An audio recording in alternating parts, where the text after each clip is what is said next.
Little Angelo's safe return. Police arrest a third suspect over his disappearance. Venezuela demands answers and compensation from TNT over oil spills, saying it was no small spill. Local government minister says if Victor Roberts has any integrity, he would resign, and the PNM leader should make sure he does. Ahead in sport, TNT Red Force Seamers blast out Guyana on day 2 to seal first innings points, but the CWI Championship final remains wide open. Well, spring tide is still in effect, but our seas could still run choppy even in nearshore areas. I've got details on that and much more in the full forecast. We begin tonight in Goodwood, Tobago, where police have arrested a third suspect in the disappearance of 2-year-old Angelo Tobias Plaza. That's right. The arrest came just minutes after villagers held a candlelight vigil, praying for the boy's safe return. Here's Stephen Nicholas with more. We shall never be discouraged.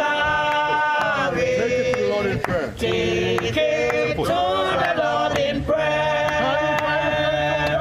Songs of praise rang out in Cambridge streets tonight as Goodwood villagers prayed for the safe return of Angelo Tobias Plaza. Now, while the candlelight vigil was not endorsed by the family, villagers said it was important that they showed the world that they care about children. They prayed for comfort and healing for the family, as well as for divine intervention to shine a light wherever missing Angelo is. Minutes after the vigil ended, the flicker of candles was replaced by blue flashing lights. Officers swooped down on Goodwood, less than a kilometer from where villagers had gathered, and arrested a male suspect. Police said another person of interest eluded them as the dragnet closed in. It has been 1 week since Angelo went missing from his seaside home in Goodwood. His mother, Khalifa Tobias, and her partner remain in police custody. For a second day, search efforts focus on the Studley Park landfill. An excavator helped sift through the dump. Yes, he's still listed as missing, and we do some searches. We didn't recover anything as yet, and we now were going to continue some of the search in an area that which we have information, he was last seen. The tragedy has left the nation in pain and searching for answers. Brian Patrick, Vice President of the Goodwood Village Council, said the community is grieving. Persons are working after. Persons are concerned. I mean, it's a long week for us in the village. A long week for us as especially the mothers in the village. I know that they're waiting. I know that they're concerned. The fathers as well. And really, we want to bring some closure to this. Village Council head Wendy Devines told CNC3 News she hopes their prayers protect other children throughout the nation. Stand by me, loving Savior, stand by me. Stephen Nicholas, CNC3 News. Venezuela's Foreign Affairs Minister Ivan Gil is pressing Trinidad and Tobago for information as well as compensation over recent oil spills that his government says came from TNT. Today, Gil called the spill extremely serious and criticized what he described as a lack of information from TNT. He said Trinidad and Tobago is obligated to immediately report any spill, provide details on the type of product released, and outline steps taken to contain it. Well, 2 weeks ago, TNT's Minister of Energy confirmed that Heritage Petroleum detected a spill at its offshore field on May 1st.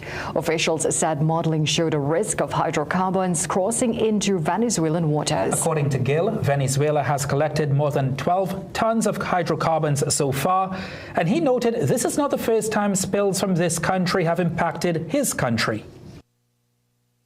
Enviado distintas comunicaciones al gobierno de Trinidad para We have sent different communications to the government of Trinidad to evaluate the impact and eventually demand, as the international agreements command, compensation for this type of spills, which are required, as we have done on other occasions.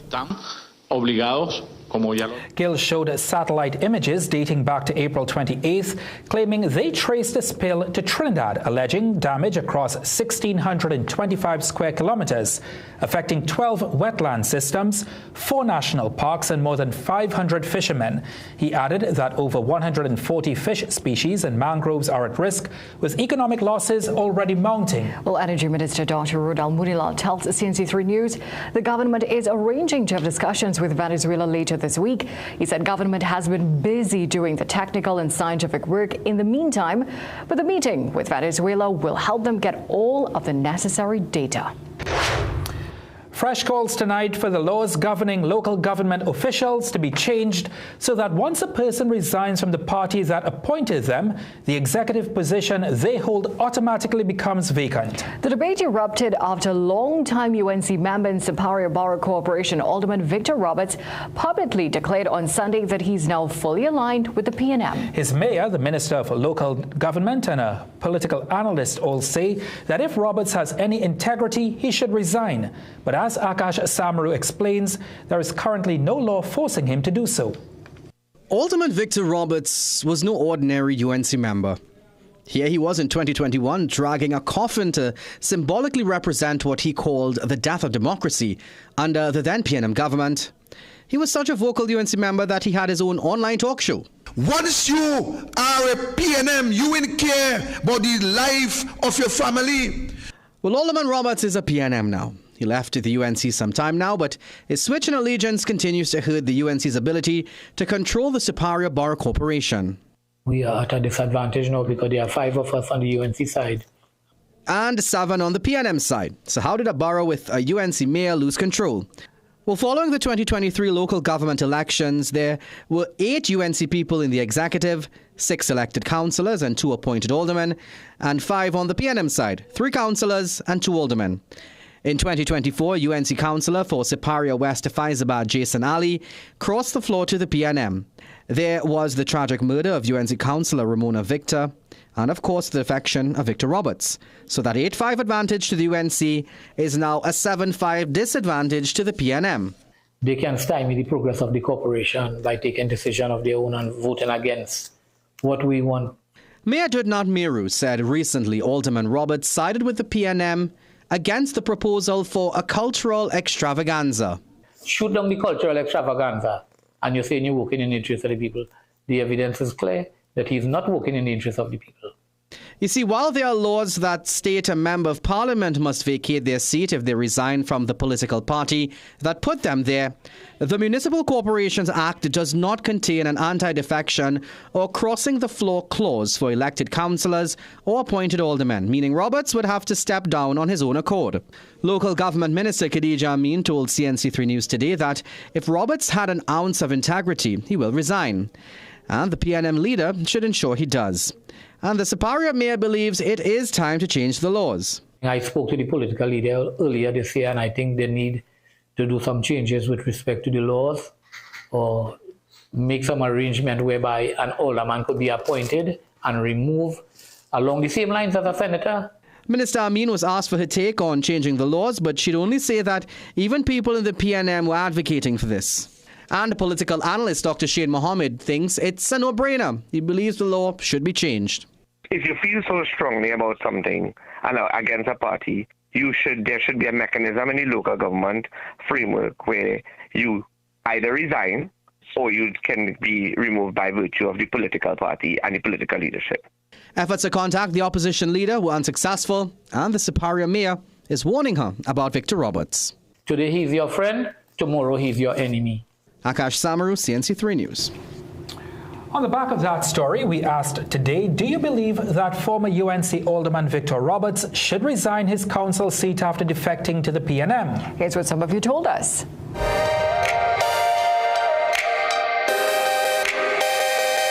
I think he should resign. I think so. That's all I have to say, though.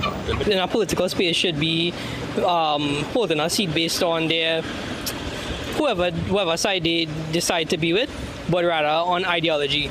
So if he believes that the political ideology in PNM is more in line to what he believes as a person, then by all means he's allowed to go and switch sides. No, support the people the UNC persons who put him there until he chooses not to do so.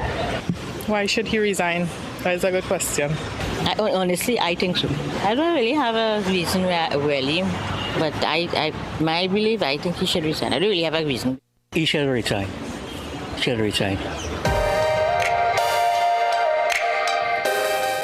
Prime Minister Kamla Persad-Bissessar says opposition leader Penelope Beckles is, quote, the last one to talk about questionable characters. as the war of words over embattled Senator Janelle John Bates continues. That's right. The Prime Minister's response comes after Beckles on Sunday called on her to leave her alone regarding her decision on John Bates, saying she should instead deal with her own problems. Now, that comment was quickly backed by leader of government business Barry Padarat, who accused Beckles of hypocrisy and poor leadership. Padarat says Beckles is making herself a joke to the people of this country. He further adds that if Beckles cannot deal decisively with serious issues within her own party, it raises serious questions about her ability to lead the country. It continues to not only impact her party, it impacts the integrity, the very integrity that she's hoping to stand on to one day aspire to the office of Prime Minister. Her continued silence on this matter, her continued deflection on this matter is nothing short but poor leadership, continues to demonstrate to the people that she's a coward. Padarat further describes Beckles' continued silence as deflection as poor leadership, saying it shows she's afraid to make tough decisions. Let's tell you what's still to come in the news tonight. Security scared Prime Minister's residence after a car slams into the perimeter wall. Customs officers seized nearly $6 million in marijuana at the Piarco International Airport. And coming up later on in sport, McPhee's Man of the Match performance sends Simeon Road FC to the inaugural East-West Corridor Football League title.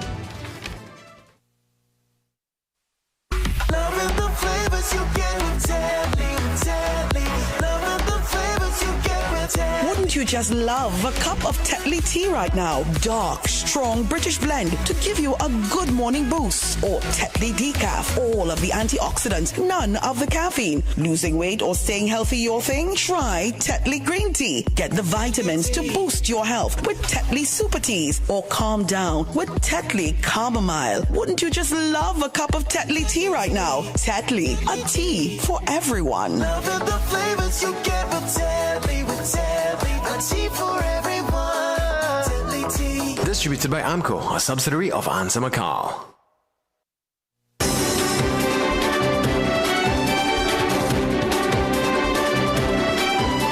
Welcome back. The family of a murdered Morvar man is calling for peace in their community after two separate killings over the weekend. Speaking with CNC3 News at the Forensic Science Center in St. James, a relative of Jamal Adams urged residents to put down their guns. 33-year-old Adams was shot dead on Anud Avenue in Morvar on Saturday morning. A day later, 26-year-old Shivan Alsop was gunned down at 2nd Caledonia and the Eastern Main Road. One relative told CNC3 News she hopes police can bring closure by finding the suspects, noting that Alap's older brother, Akil, was murdered on the same street back in June 2018. She said no one was ever held for that killing, but she remains hopeful Shivan's killers will be brought to justice. Authorities have detained several men under preventive detention orders over alleged links to violent home invasion gangs operating across central and south Trinidad. The detention orders allege the group had access to firearms and ammunition and was preparing to escalate attacks, including shootings in public spaces. Other detention orders targeted alleged members of the Bangladesh gang and the Mandingo boys, both accused of involvement in armed robberies, home invasions, shootings, and firearm trafficking. Meanwhile, Troy Clifton Gregoire was detained over allegations he used drones to smuggle contraband, including firearms, narcotics, and mobile phones, into a correctional facility. Customs officers seized nearly $6 million worth of marijuana during a major bust to the Piarco International Airport yesterday. During routine checks, officers flagged a 22-year-old British passenger and sent him to the red line for closer inspection. Inside his luggage, they found plant material hidden away. Field tests confirmed it was marijuana. The stash was confiscated and charges are expected under the Customs Act for importing prohibited goods. Police arrested 21 people and seized cash and alcohol during an anti-crime exercise in Dabity early yesterday morning. The joint operation, led by the Interagency Task Force and Maloney Police, ran from 1 to 5 a.m. Officers searched a business place and discovered a hidden room behind a wall. Inside, several men were found gambling, the owner of the premises, and 20 men were taken into custody. Police say the owner will be charged with operating a common house and selling intoxicating liquor, while the men face charges charges of assembling to gamble. In total, officers seized $10,527 in cash, along with several bottles of alcohol. Well, even though the police investigation into the fatal shooting of Joshua Samru is complete, Police Commissioner Alistair Guevara says one final document is still missing. Only when that is received, the file could go to the Director of Public Prosecutions. Now, that document is the forensic analysis report from the Forensic Sciences Centre. Guevara confirmed last week that nothing has changed. Police Complaints Authority Director David West said their probe is ongoing. And Director of Public Prosecutions Roger Gaspard also noted police are waiting on the forensic report. It has been nearly 4 months since 31-year-old Samru was killed by police in St. Augustine during a confrontation that sparked public outrage. Video of that incident appeared to show him with his hands out the window in a sign of surrender before officers opened fire. His 24-year-old girlfriend, Kaya Seeley, was also shot and left paralyzed. The police union is giving a thumbs up to government's move to put more boots on the ground to tackle the country's crime fight. On the Morning Brew today, Police Social and Welfare Association President, Assistant Superintendent Ishmael Pitt said a larger workforce is what the service needs to effectively take back the streets. In Parliament last Friday, Homeland Security Minister Roger Alexander revealed a 5-year plan to aggressively expand the police service, boosting officer strength from nearly 7,900 to over 10,000. Pitt insists the massive influx of manpower will drastically improve the service's daily operations and overall response capacity. The demands for policing has increased. We have an increasing population, and that's a fact. If you want to consider illegal immigrants, legal immigrants, you want to consider the fact that there are communities that are popping up almost everywhere within Trinidad and Tobago, which is good. With that, though, we must have the requisite amount of officers in order to man this situation. It is our information that probably could have been 30 years since the police service had got an increase in strength. Pitt acknowledges that hiring thousands of new officers will tighten the country's purse strings, but he argues the long-term safety benefits will far outweigh the price tag. Companies will spend millions of dollars in order to treat with their security apparatus and that whole aspect of safety and security.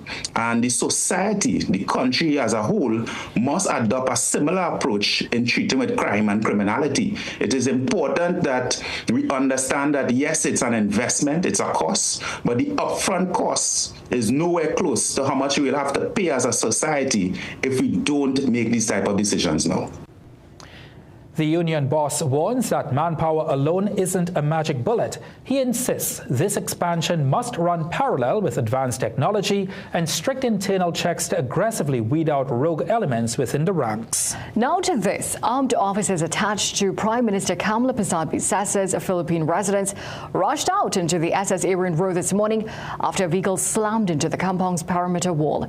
The impact triggered an immediate security response, with officers initially fearing a possible threat before confirming it was a road traffic accident.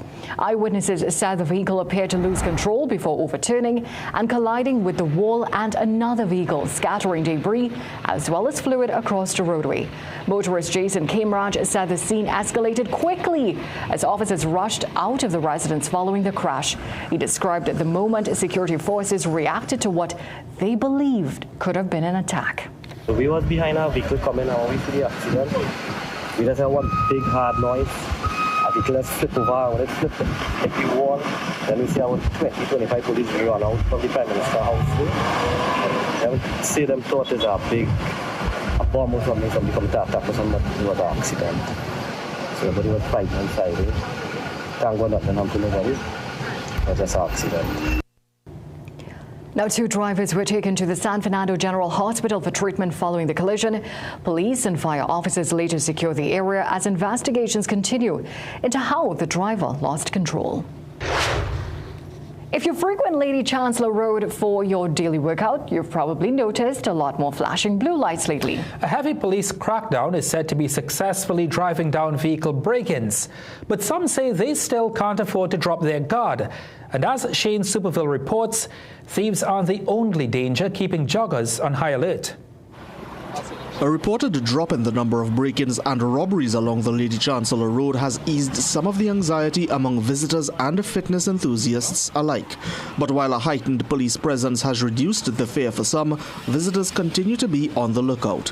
One jogger tells CNC3 News that she experienced the trauma of having her vehicle broken into while parked along Brian Lara Road, but feels that a more visible police presence in the area has restored a sense of security. She is urging fellow joggers to heed the warnings of the authorities.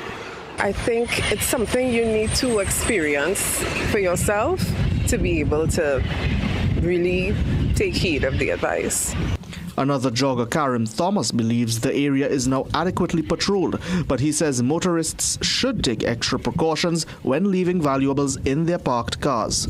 You're actually advertising what you have and then you're putting it back in the vehicle. Rather than before you leave the vehicle, you actually put away your stuff. And normally, like long time, don't leave bags on your back seat. Don't leave stuff on the dashboard for people to think that, yeah, this vehicle might have money. Thomas says robberies aren't the only concern for joggers, as the presence of stray and unsecured dogs on the hill is also a problem. Up to yesterday, I mentioned to a guy, and same time the jeep was passing and the police asked him, well, where the muzzle for the shepherd, which is a Malinois shepherd. But as a police door, when that dog rushes, it's over. When contacted for comment, chair of the T&T Society for the Prevention of Cruelty to Animals, Sita Kuruvilla, said greater care was needed by the owners of large breeds of dogs, particularly when walking them in public. People need to be, you shouldn't really just go walking your dog down the road and looking at your phone. It should be paying attention to what's happening around you and ensuring that your dog is not going to, is not going to interfere with anybody. Referring to 3 separate incidents where joggers were attacked by pit bulls, Kuruvilla confirmed that the animals were rounded up by the organization and passed on to their owner, but she is advising pet owners to secure their animals as stipulated by the Dog Control Act. For now, a sense of ease has been restored in the area. Shane Superville, CNC3 News. Justice Frank Sipasad is tonight calling on citizens to help create ZOSAs, Zones of Support and Safety, in homes and communities to help address crime. He says it takes a community to protect a community and urged a cultural shift in how society deals with violence and youth guidance. Justice Sipasad adds that domestic violence must no longer be tolerated and all criminal conduct must be reported. Collectively, we can engage our own anti-crime plan.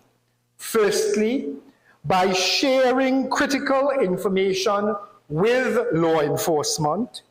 And secondly, by assuming responsibility for disciplining, guiding, and redirecting our youth, while strengthening the environments over which we exercise the greatest influence. He says this operation will require a deliberate cultural shift, behavioral recalibration, and reorientation of conduct, thought, and attitude. Justice Sipasad was speaking at a Rotary Club of Penal event over the weekend. Economist Mariano Brown says the Moody's withdrawal of NGC's rating raises questions over the company's financial outlook as Trinidad and Tobago braces for a tougher economic period in the second half of 2026. Meanwhile, regional tourism stakeholders are pushing back against proposed commission changes by international online travel agency, warning that the move could increase costs for hotels as well as workers. Andrea Perez-Sobers has the details in tonight's Business Watch.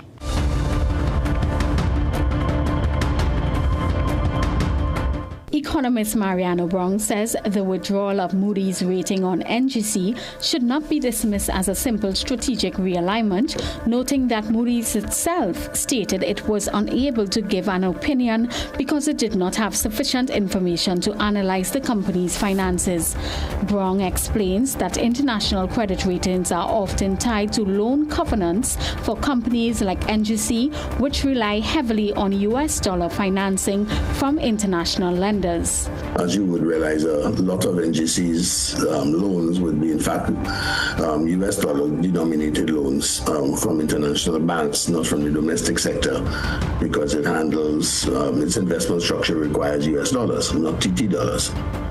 And in those circumstances, the loan covenant, and that means that if I'm borrowing, I'm asking you to fulfill this requirement as a condition of the loan. Brown adds the differing explanations from NGC and Moody's raise issues that investors will likely monitor closely until new financial statements and future ratings are released. Turning to other business news, regional tourism stakeholders are continuing discussions with Booking.com over proposed commission changes that could see fees applied to taxes and charges already collected by hotels across the Caribbean. Speaking at the recently concluded Caribbean Travel Marketplace in Antigua, Caribbean Hotel and Tourism Association's President Sir Novik Destang said hotel operators throughout the region were concerned about the potential financial impact of the proposed structure on an already high-cost tourism industry. We have asked them for a list of other countries where they do this. We have yet to receive that about a week after we met with them. But we've made it extremely clear to Booking.com that under no circumstances are we going to accept this policy. They indicated that hotels are free to choose where and how they wish to distribute. And the letter was very one-sided and said that this is our policy. If you're not happy with it, you can leave the platform. Reginald McLean, president of the Tobago Hotel and Tourism Association and general manager of Blue Waters Inn, explains industry representatives are now seeking clarity from the travel agency as discussions continue. But at the end of the day, if I am paid part of the 10% service charge as an employee of the hotel, I know that when that reaches onto my pay slip, and once I cross that $6,000 TT threshold, that I have to pay my income tax on that. And now for a look at today's energy and foreign exchange prices. Andrea Perez Sobers, CNC3 Business Watch. Still to come in the news. Truckers say they were forced off the Blue Wave Harmony because of non-functional toilets and no running water. Well, the high wind alert has been discontinued for the islands, but don't get too comfortable. The weather is always up to something. I've got details right after the break. Looking for a smart way to grow your savings? For just a limited time, the Trinidad and Tobago Police Credit Union is offering competitive fixed deposit rates of up to 4%. That's up to 4% guaranteed when you invest with PCU Fixed Deposit. Visit any of our locations in Barataria, Arima, San Fernando, or Tobago to get started today. For more details, visit policecreditunion.com or call us at 6124-PCU. PCU, your future is safe with us.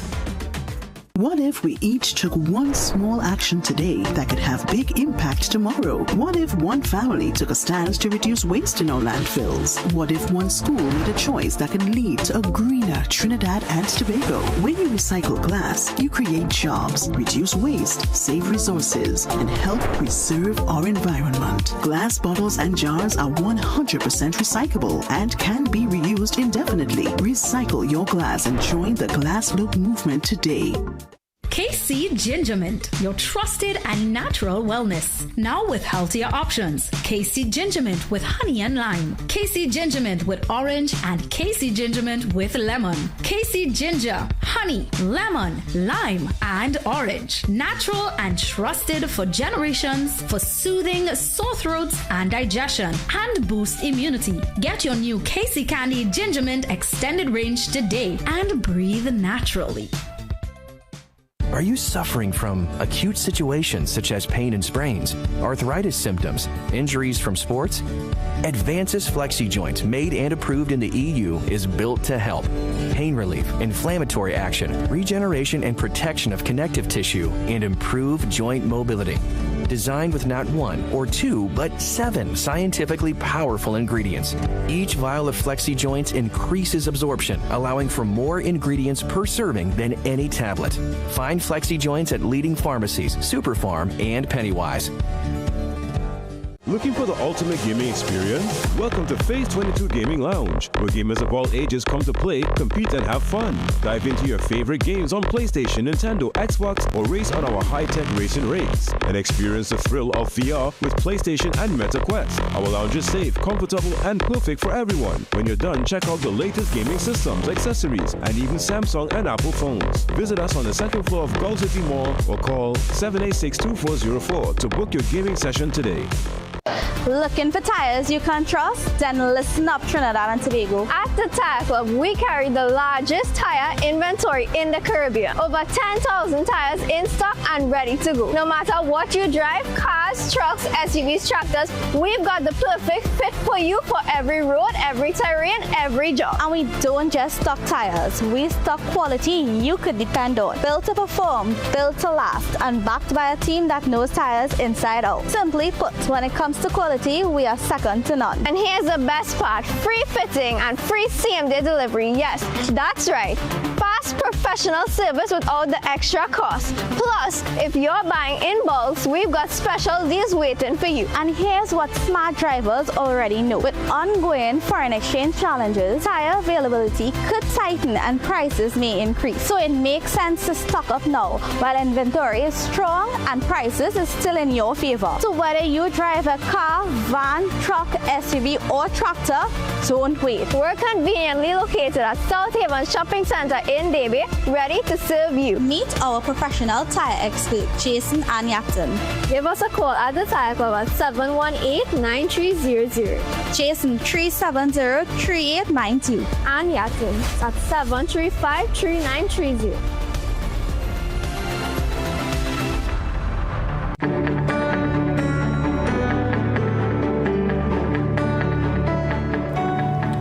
All right, Sigourney is back. Sigourney, the hurricane name list is out. Is there Bavita or Ryan in there? There's no Bavita, but not on this side of the earth, but elsewhere. There have been Typhoon Ryans before. So, hey, Ryan, you kind of get in there. I'm getting in there. For everybody else, yeah, your name probably won't be there. But let's take a look at what's happening out there, because the countdown is on for the Atlantic hurricane season. The 2026 Atlantic hurricane season officially begins on June 1st with, guess what? Arthur, Bertha, and Cristobal first on this year's list for the storm name. Now, if those names sound familiar to you, it's because hurricane names are reused every 6 years unless a storm is especially deadly or destructive and its name is retired. So several of this year's names, which you're seeing on the screen right now, were also used during the historic 2020 hurricane season, one of the busiest ever recorded. And while the Atlantic list includes 21 names, not every season uses them all. So as we head into the 2026 season, it's always good to remember that preparation remains the key to staying safe long before the first system forms. So we'll be posting this on social media for you so that you can get a look at it and see what names are in store and what's yet to come. But until that time, before the first system, here's what's happening in the short term. It's nice and quiet into this evening's forecast. No high wind activity, a gentle breeze taking us through this outlook period, and with it, the possibility of an odd shower through the forecast into midnight. We could see that happening, but temperatures remain warm into this evening's outlook. Other than that, we've got a tropical wave that's moving into the region come midweek that could bring a little bit of instability, but it's a dry wave. Saharan dust really taking over,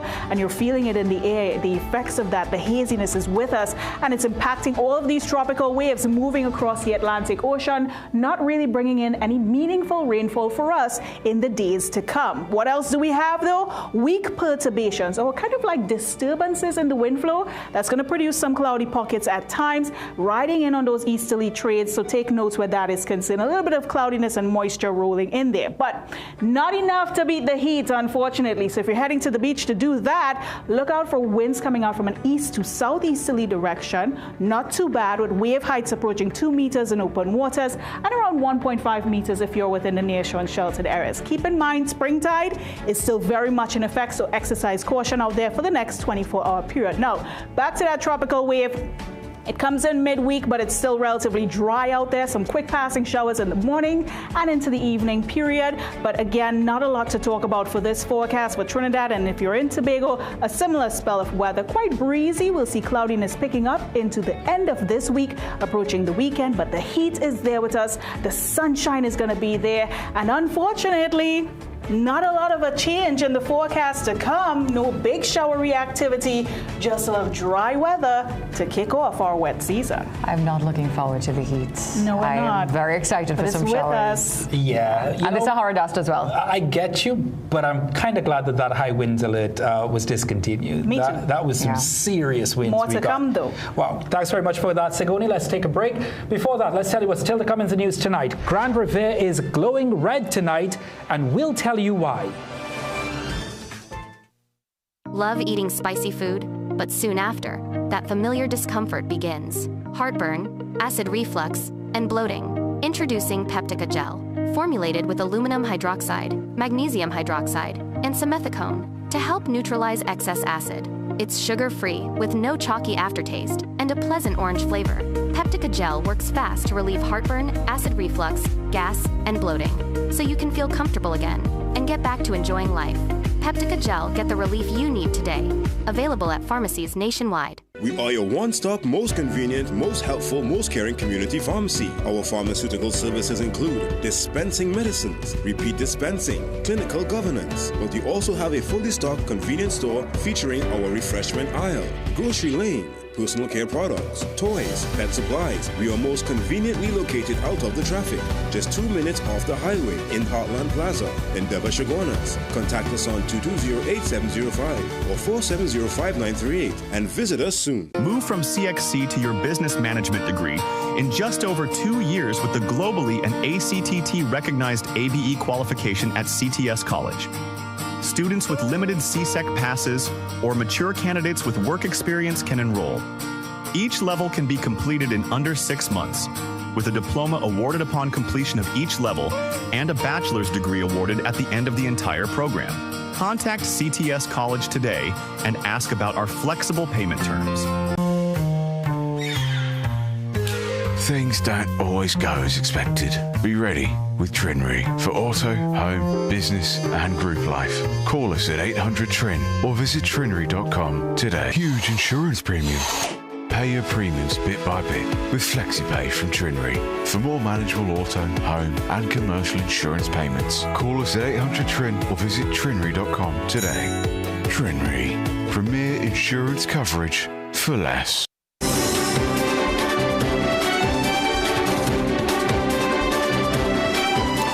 Truck drivers are raising serious concerns tonight about improper sanitation facilities aboard the MV Blue Wave Harmony, a vessel costing US $25,000 per day since entering service. Drivers told CNC3 News that non-functional toilets and a lack of running water among the many issues they have faced. On Thursday in Scarborough, they claim they were asked to disembark because the toilets were not working. While some complied, others reportedly refused and endured the journey without bathroom access. Those who left say they were forced to either catch the fast ferry or book a flight to ensure their vehicles reached Port of Spain. In response to the complaints, the Port Authority reportedly placed 2 portable toilets aboard the vessel on Sunday. Truckers, however, described this as unacceptable and are demanding proper facilities. The toilet facilities, there's always an issue with the toilet. And certain times there isn't actually any water in the pipes on the vessel. I experienced this personally on 2 occasions. The Innovative Democratic Alliance has since called on authorities to urgently address the matter, warning that public health and human dignity are at risk. In a media release today, the Port Authority denied any disruption to the cargo service, saying the vessel continues to operate safely and reliably. It is now time for sport with Jassy. Jassy, you have a lot of 5K races for us. Yeah, of course, some familiar names dominated this weekend. We were at the Nestle 5K on Sunday, where Nicholas Romani chested the tape ahead of the field once again. We'll have full highlights and results after this break. And we'll also take a hop, skip, and a jump to Puerto Rico, where Jamaican triple jumper Jordan Scott continues his fine season. Recession have you down? Don't lose hope. Head on down to Tire Clinic for the recession deals. That should big savings with our road hazard warranty on Dunlop, Sumitomo, and Falcon tires. Available at Tire Clinic, Cuba, Chaguanas, and Pleasance Park. Tire Clinic, a tire for every need. Call 636-8973 or 636-2958. Gaming Express Limited is a premium importer and retailer of the highest quality brand name electronics. We stock the widest range of PlayStation, Nintendo Switch, Samsung, and Apple devices and accessories. Visit us at Shop 52, Level 2, Gulf City Mall in San Fernando, or contact us by phone or WhatsApp message at 687-7480 or 301-9797 or 798-1280. Like our Facebook and Instagram pages for updates on products and services. Living with diabetic neuropathy is exhausting. The burning pain and tingling that won't go away? Introducing Myolaxin D Gel, made for pain relief. Fast absorbing, non-greasy, and easy to apply. Its Carbomer gel formula delivers relief deep at the nerve level. Oleoresin capsicum helps reduce pain signals, while diclofenac eases inflammation. Menthol and camphor provide fast, soothing comfort, so the pain eases and comfort returns. Size doesn't matter. This 15-gram tube gives you maximum relief. Myolaxin D Gel, available at pharmacies nationwide. Tune in to Betterments with host Base, Monday through Thursday, 12 p.m. to 3 p.m. for a program that educates and is solution-based. Base tackles the issues that matter to you, providing a platform to speak your mind and find solutions. That's Betterments with Base, with a focus on education and resolution. This is all about making things better for you. So if you want to make a difference and have your voice heard, tune into Freedom 106.5 FM and join us for Betterments with Base, Monday through Thursday from 12 p.m. to 3 p.m. Better for you. Only on Freedom 106.5 FM, where we believe that your voice matters.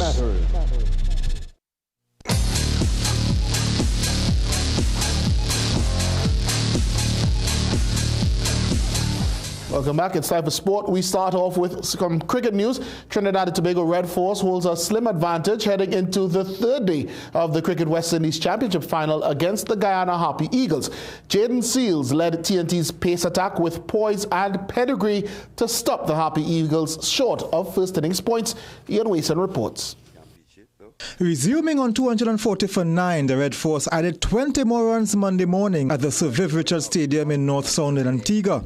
A 98-run partnership ended when Anderson Phillip was caught out for a well-played 26, leaving last man Jaden Seals not out in a career-best 70 as Red Force closed on 260 all out. In their chase, Guyana lost Matthew Nandu early for duck with a score on 6. West Indies opener Tejan Ryan Chanderpaul defied the bowlers, finding the boundary on occasion on his way to 33. But Seals had enough of the left-hander and Chanderpaul was dismissed at 37 for 2. Terence Hines came into the attack and removed Kevlin Anderson for 9, Guyana 50 for 3. Kemal Savory and West Indies wicketkeeper Tevin Imlach then stitched together a 24-run partnership. But that ended with Hines getting the wicket of Imlach at 74 for 4. Jonathan Van Land, the young under-19 batsman, spent some time in the middle with Savory, but Savory was out at 93 for 5 after getting to 17. Hines finished with 3 for 46. Van Land continued in his knock and was joined by Kimo Paul. They put on 82 for the 6th wicket before Van Land was out for 46. Seals back into the attack.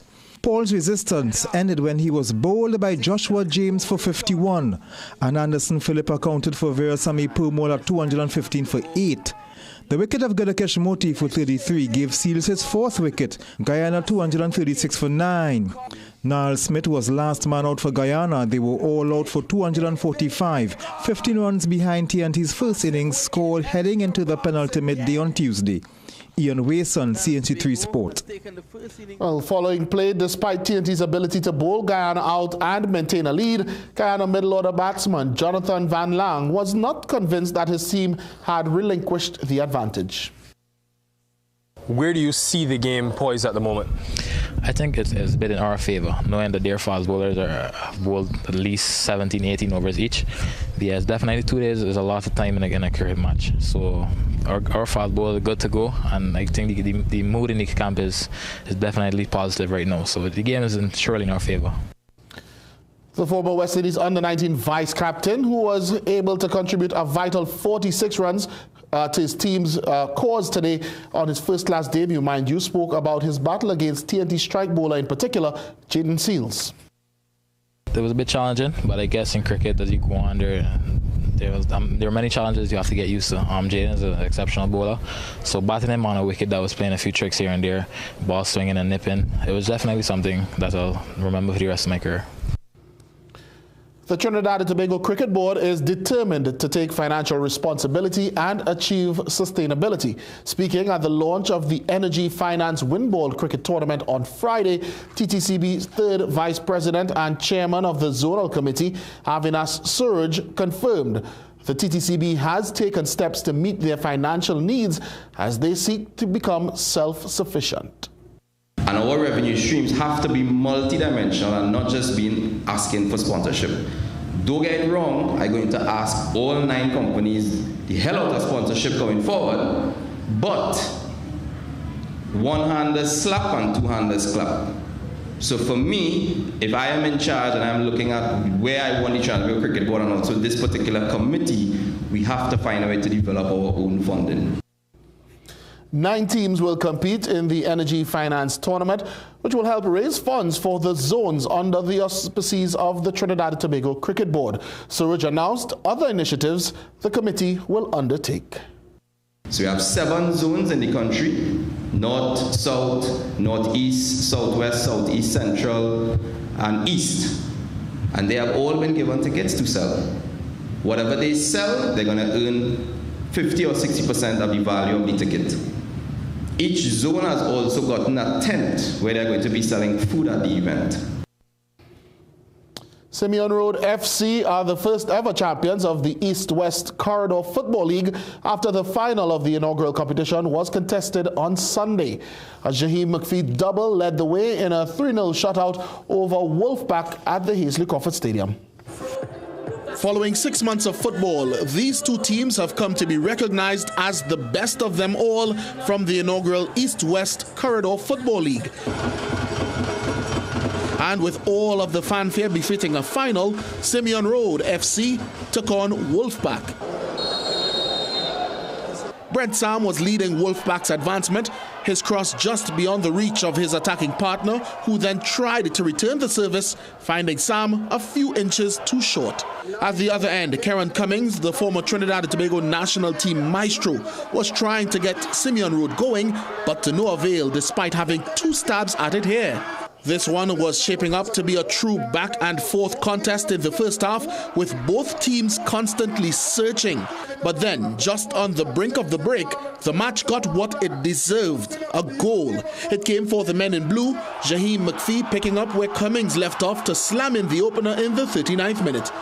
Hoping to ignite the Wolfpack response, Ikem Andrews forced an early second-half save out of the Simeon Road custodian here, and then it was the same player's corner that required the Simeon Road goalie's intervention again, except this time, Simeon Road hurried the ball up to the other end, where Kieran Manswell's cross forced Shaquille Neves wide, but Neves salvaged the play with an inviting return for Manswell to run on to 2-0 after 48 minutes. The dagger followed a similar sequence, a chance at one end for the Wolfpack, and Simeon Road taking it the other way, where McPhee snuck in a toe to take advantage of Jamali Garcia and Levi Fernandez's indecision in the 72nd. A cruel winner as it would turn out, and the final whistle made Simeon Road FC inaugural East-West Corridor League winners a $120,000 purse and the Kamla Prasad Bisesa Challenge Trophy, theirs for the taking. Third place in that competition went to Legacy after they defeated Trinity Nationals 2-1. While more than 2,000 participants filled CIC ground in St. Clair on Port of Spain on Sunday for the Nestle Live Well 5K, turning the event into a celebration of fitness and community spirit. Runners kicked off the morning with an aerobic warm-up before taking on the course when the race got underway. Nicholas Romani crossed the finish line first in an impressive 14 minutes and 41 seconds. Alex Ikesa stayed close behind him, securing second place in 14 minutes 44 seconds. Tafari Waldron completed the men's top 3 in exactly 15 minutes. On the women's side of things, Cheyenne Lewis delivered a strong performance to take the title in 19 minutes and 34 seconds. April Francis followed in 19 minutes 41 seconds, while Akila Skeet rounded off the podium in third at 20 minutes and 2 seconds. Congratulations to all winners and all participants. Regionally now, the battle for the Jamaica Premier League continued last night, while Jordan Scott set a new triple jump national record.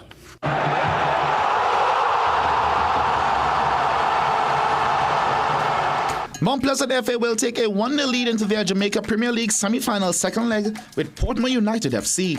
In the first leg of the National Stadium in Kingston on Sunday, Portmore thought they got the deadlock broken in the 70th minute when Corey Burke shook off 2 defenders and fired a shot past Shaquan Davis. However, the referee ruled it out, signaling it didn't cross the line.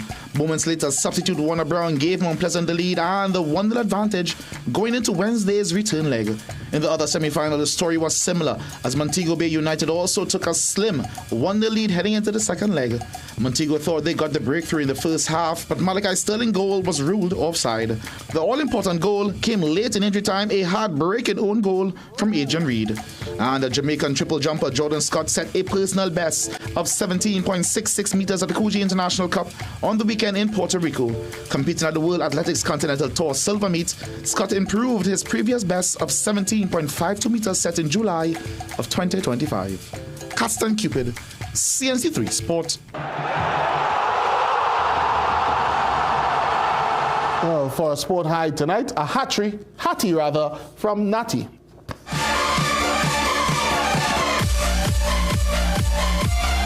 Young soccer warrior Nathaniel James was showing all his moves for North Texas in the MLS Next Pro. He hit a hat-trick in his team's 5-0 thumping of Sporting Kansas 2.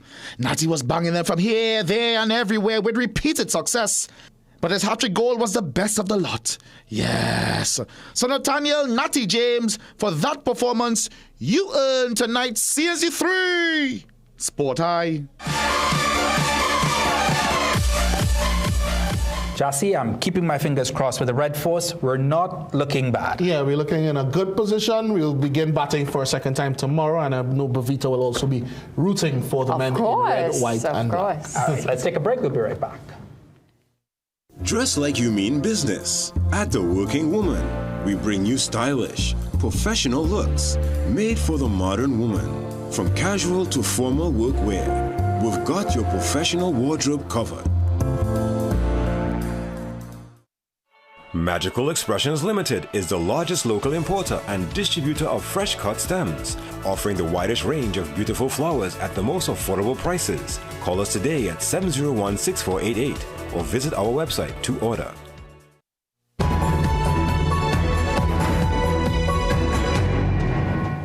Here's a quick look at tonight's regional roundup. Cuban President Miguel Diaz-Canel is warning that a potential U.S. military assault would cause a, quote, bloodbath. The warning comes as the Trump administration ramps up pressure, with major shipping companies halting island stops and reports of a potential U.S. indictment against former leader Raul Castro. The Cuban government has already begun distributing survival guides to citizens as food scarcity and severe power crises continually worsen. Antigua and Barbuda is in advanced talks to buy geothermal power from St. Kitts and Nevis. Prime Minister Gaston Brown says the regional energy agreement will secure the commercial viability of the Nevis project, unlocking key funding from the European Union.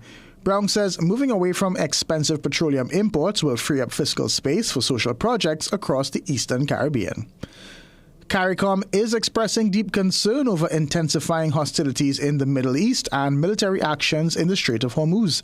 CARICOM warns that disruptions to maritime transit are profoundly impacting global energy markets and supply chains, disproportionately affecting small, import-dependent Caribbean nations. The bloc is calling on all parties to comply with international law and to restore unimpeded passage through the strait. Officials are urging a cessation of hostilities, stressing an urgent need for de-escalation and diplomacy. Let's take a break. We'll be right back. Heart disease is the #1 cause of death in Trinidad and Tobago, driven by 2 silent threats, diabetes and high cholesterol. But now there's a powerful ally, introducing Berberine Plus by Asia Nutrition, clinically proven to stabilize blood sugar and keep cholesterol levels in check. With 99.9% pure extract, You get superior absorption and real results. Available now at Pennywise and leading pharmacies nationwide. Berberine Plus. Your heart deserves better.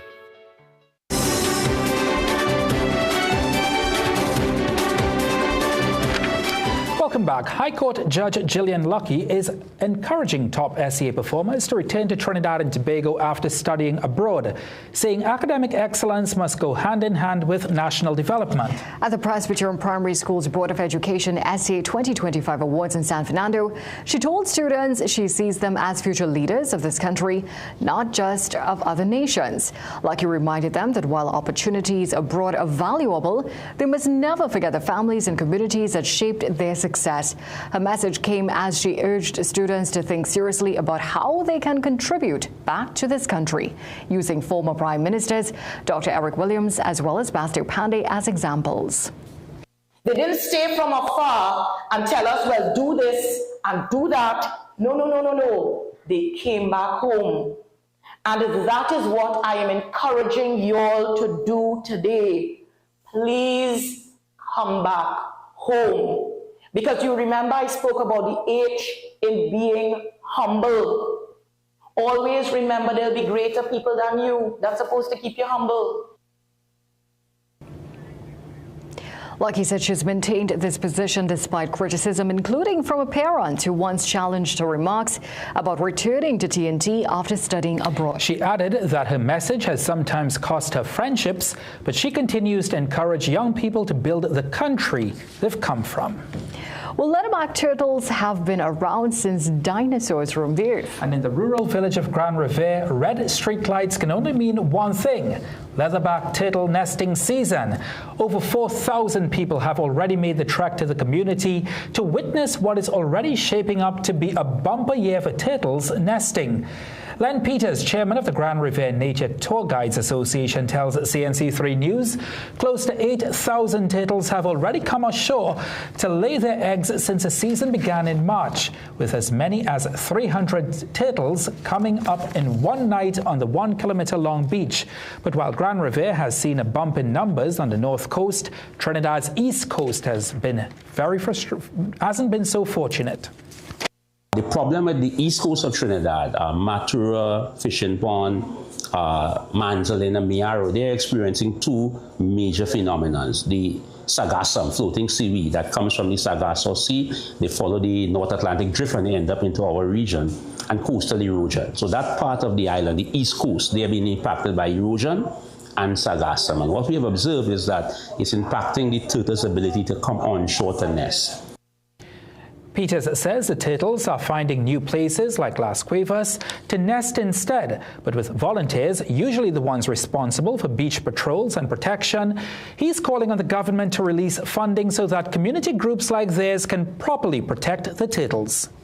For example, Turtle Village Trust, an umbrella NGO, they are waiting on funding from the Green Fund to provide support for all the conservation groups on both islands. That's where the management of the nesting sites needs to happen. That funding, unfortunately, has not yet been released to TVT. So what is happening right now are conservation groups at the community level, because that's where conservation takes place at the community level. They're really struggling to get by. They don't have the resources to be out there every night. Peters is also reminding beachgoers that visit nesting beaches to respect the areas, avoid driving on the beach, lighting fires and jamming umbrella spikes and sticks into the sand. Turtle nesting season continues until August. It's time to recap our headlines tonight. Minutes after a community prayed for little Angelo's safe return, police arrest a third suspect over his disappearance. Venezuela demands answers and compensation from TNT over oil spill, saying it was no small spill. In sport, TNT Red Force Seamers blast out Guyana Harpy Eagles on day 2, but the CWI Championship final remains wide open. And marine interests are reminded that with spring tide in effect, extra caution is advised offshore. As we leave you, let's remind you to stay connected with us on our social media platforms. There you'll find tonight's stories, the latest updates and exclusive content. And don't forget to pick up a copy of the Guardian newspaper. We've come to the end of the 7 p.m. news here on CNC3. Thank you so much for joining us. I'm Ryan Beachu. I'm Bhavita Gopal Chan. I am Jassi Marik. And I'm Sigoni Mohammed. Have a good night.